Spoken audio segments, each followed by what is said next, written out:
Lifelong Bay Ridge resident Tommy Gross also goes by the nickname Rebel. And he is a rebel, that is, against neighborhood change. That's why he made his 88th Street home a shrine to what Bay Ridge used to be decades ago. Hand-painted signs from old Bay Ridge vintage diners and ice cream parlors decorate nearly every wall of his house.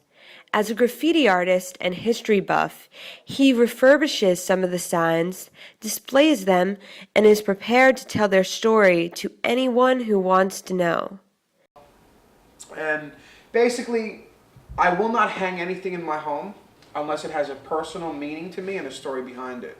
Like, I'm not going to go to IKEA and buy like a cool picture of a rose and hang it in my house. I refuse to do that. At the time I saw the sign, it said graffiti is out. And my name was Rebel, so I was like, no, graffiti is in and I love graffiti. So it's kind of like this sign is a mockery. Being a rebel with graffiti, and it's fresh is in. Fresh is like a graffiti word, actually, a breakdancing word.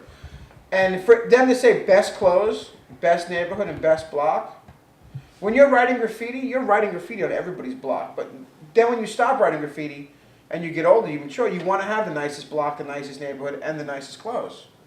So the sign, as I got older, the sign kind of grew into my beliefs. Like, nobody else can own the things in my house because there's only one made, unless I replicate it or somebody else does. You're not going to find these things in anybody else's home. They're very unique and individualized. Unique like the signs at Hinch's Luncheonette at 5th Avenue and 85th Street, which was set to close its doors for good in September. So in going there and appreciating the signs for so many years, I noticed that it was closing down. So my goal was to save the signs that were in there. Tommy also penned a letter on the window of the diner, expressing the establishment's value to the community. He must have had some impact because the diner reopened on November 28th, operated by the owners of Skinflint's, another 5th Avenue restaurant. So I just took the marker out. And if you asked me what I was writing, I wouldn't be able to tell you. So I kneeled down and I signed it. And you know when you're so into something, you're so drawn into it that you don't notice what's going on around you because you're so into it.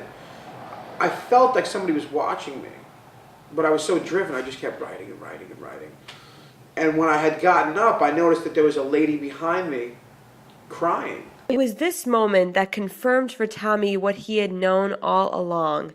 Locals don't want the Old Bay Ridge to go away. The Old Bay Ridge, he says, refers to more than just stores that have been in the neighborhood for decades. The thing I miss mainly about the older Bay Ridge is the sense of community.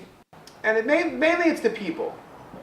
I miss having, knowing all my neighbors when I was a kid. Some say that it's important to leave the past behind. But Tommy Gross is doing just the opposite with the Brooklyn memorabilia in his home. Although Brooklyn is changing, Tommy is grabbing a piece of all of it before it's gone. In Bay Ridge, Brooklyn, I'm Amanda Woods.